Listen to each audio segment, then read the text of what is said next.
Hey everyone, just wanted to do a follow-up video on the bandsaw. I did a video a few days ago where I set up my new bandsaw and I milled some pen blanks on it, and I got a few questions on that video, a bunch of questions on Reddit and on YouTube and on Facebook. So I thought I'd do a quick follow-up video to kind of give you a walkthrough of the features of this bandsaw and answer some questions. And then I've got some questions for you guys as well.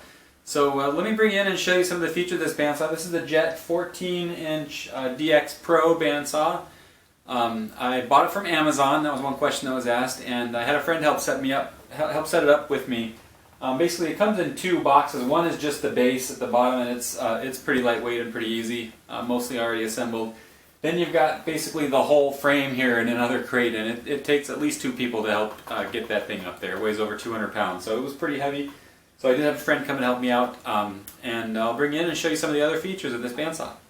So what I wanted to show you, so the 14-inch, the DX Pro bandsaw comes with a 12-inch resaw capacity, so it's already got this larger frame here, so you don't have to put in a riser block to get 12 inches. It's 1.25 horsepower motor on here, so it's strong enough to do a good resaw. If you were trying to do actually 12 inches, a lot of it might be tough. You'd have to have a really good blade. But pretty strong motor there. A couple other things, the blade guard to go up and down, so it's got this rack and pinion thing. My old bandsaw, you just kind of loosen a thumb screw and just kind of cranked it up there. But this one's got a nice rack and pinion. I think this wheel could be a little better, you know, like a nice crank wheel instead. But this works nice and smooth, and it's a very solid blade guard here, so that's not moving around on you. One thing that was interesting when I first got the bandsaw, this switch actually was broken. So I set it up, you saw me set it up in the video, and I turned it on for the first time, it didn't turn on at all. I called Jet, and the customer service is great. They said, oh, I think it's a switch. They sent me one out right away. It showed up a couple days later. It only took a few minutes to switch out that starting switch, and then it started up just fine. A couple things inside. So it's got the polyurethane tires on it by default. And that's really nice. These hopefully they'll just last forever. Rubber tires are just as good, frankly, as far as helping the blade tracking and everything, but they wear out a little bit faster. And the bottom wheel, which you can't see here in this video, but the bottom wheel, which looks just like this, there's also a brush down there to brush the sawdust off the bottom wheel, which is nice. It keeps the blade tracking a little bit better, and keeps things a little bit cleaner down there. Also on the back, I don't know if you can quite see it. I'm going to bring you around back to show you a couple other things. Okay, so this is the back of the bandsaw, and you can't really see things real great, but this knob here just loosens the rack and pinion for the blade guard to go up and down. This is a tracking knob, so you turn this in and out to get the blade to track in different places. And way up here, this is a tensioning knob like normal. There's a little gauge here that is kind of useful. This right here is a detensioning arm, so if I were to push this arm up like that, basically it detensions the blade, and you can leave it with no tension in the blade for storage when you're not using it. It makes your blades last a little bit longer without having to twist this to do that. And then when you're ready to go again, you just pull that back down and you're tensioned again just like you were. So that's kind of handy to have. So yeah, I like that feature, and I kind of like the way this is set up. It works pretty well. Couple of questions I got about the table. When the table is shipped, this is true with anything that's cast iron. The lathe was like this too. The lathe bed was like this. The table is covered with like a tacky, kind of cruddy, sort of greasy substance that keeps it from rusting during storage and shipping. And you got to get that off. And I tried something like a Goo Gone or something from Home Depot to get it off. It didn't even touch it at all. So I ended up getting some WD-40. Sprayed that on there, you probably saw that in the video, and it cut right through that stuff and it wiped off in a heartbeat, so that was really easy. But that was just to clean it off. So then the WD-40 all gets wiped off. Then I got to put something on it to protect the surface. So this is what I used. This is SC Johnson paste wax. Now this is different from paste wax you might use as a wood finisher or a furniture wax. This paste wax is really about shine and protection. You find it like in the cleaning aisle at a hardware store like Home Depot. It says on here, enriches, beautifies, and protects wood, metal, leather, and plastics. It kind of smells like turpentine or gasoline really when you open it up, but I just put that on there, let it dry and buff that off, and this is the same thing you can use on your lathe bed also. SC Johnson paste wax. It's real cheap, and there's enough in here to last me for a whole lot of retreatments of this table surface, so that should last me a long time. So yeah, that's the way I've treated the table. One other thing I wanted to show you, the blade guides here. So these are ball bearing blade guides on here, and the thrust bearing is in this direction, where my other one, it's kind of a flat bearing on a standard blade guide setup. So these wheels for blade guides I think are going to be a lot better. They're a lot easier to adjust too. With an Allen wrench, you put it in here and they just kind of ratchet in and out like that.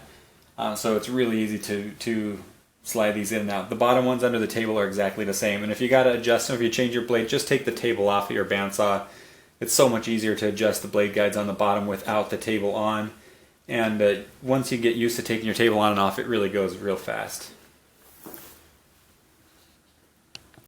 So someone also asked me, how did I set up my bandsaw? How did I know where to put the blades, how to set the guides and things like that? I watched a video on YouTube called the Carter Bandsaw Clinic. You can search for that, or I'll put a link down in the description to the Carter Bandsaw Clinic video. It's about 30 minutes long. It's really great. It talks about where you should track your blade on the wheels and things like that. Some things a little bit different than you might have heard in other places. What I've seen, it doesn't work for everybody. He says to track the blade where the gullet of the blade is right in the center of the wheel instead of the whole blade being centered on the wheel, to avoid drift. And it seems to work really well that way in the limited time I've had it. Other people said they haven't had as much luck, so try it out or whatever. But it's a great video to tell you how to set up your bandsaw in the best way. Again, I'll put a link in the description, or you can just search for the Carter Bandsaw Clinic video on YouTube for that part. So just a couple other things. This is a can of Jet White paint. It's spray paint. I did get this from Jet. When I got the lathe, there are a couple spots on the legs of the lathe that looks like they just kind of have a thin coat from the spray booth. They were missed a little bit. Called up Jet. They sent me out this can of the official Jet paint that they use. And so I've used this on the lathe, and I used it just to kind of touch up the paint on the frame here of the bandsaw. You don't have to do that. I'm just picky, I guess. I just wanted it to look nice. It's new. Might as well look nice. So I did put a little bit of touch-up paint on there. What I'm going to be doing with this bandsaw mostly is going to be milling up wood for turning blanks, bowl blanks, pen blanks, things like that, things that you saw me do in the video. And it works great for that. I'm also going to be making some bandsaw boxes, I think. I have a bunch of these little cut-offs of wood from somebody else making bandsaw box, glue up pieces, and I can make a lot of small bandsaw boxes. I also want to make some bigger ones. I've got an idea for some bandsaw boxes that are maybe more like 8 or 10 inches in size. And so what I want to know from you guys is, what accessories do I need for my bandsaw to make that happen? To be able to do those things. One thing that surprised me and a lot of other people is it did not come with a fence, with a rip fence or a resaw fence, and also didn't come with a miter gauge. So my question is, do I need those things? If I'm going to be doing a bandsaw box that's 8 inches tall, I'm guessing I'm going to need some kind of fence. And so, do I need that? What aftermarket fence should I get? I'd love your advice. Do I need a miter gauge on this? I can't think of a situation where I need a miter gauge for the bandsaw, but tell me, do you use your miter gauge on your bandsaw? Do you have one? Do you need one? And then also, what kind of blade do I need? This is the blade that came with it. It's just a 3/8 inch regular blade, nothing fancy, no carbide tip, nothing special about it. But I know everybody's got their favorite bandsaw blade, so I'd like to hear, what's your favorite bandsaw blade? What would I need for bandsaw boxes? First of all, what size, how many teeth per inch, things like that. And then also for doing tight curves and things like, do I need one of those Carter stabilizers? I've seen those things where you replace these bearings with just one little bearing that has a groove in it, and you get rid of the lower blade guides altogether. Do I need that for doing tight corners? Does somebody do that without an attachment like that? So give me your opinions in the comments here, and let me know, what do I need for my bandsaw? What am I forgetting altogether? What else do I need? This is just part of the hobby that helps us to spend all our money, right? So tell me, what things do I not even know that I'm missing out on by not having?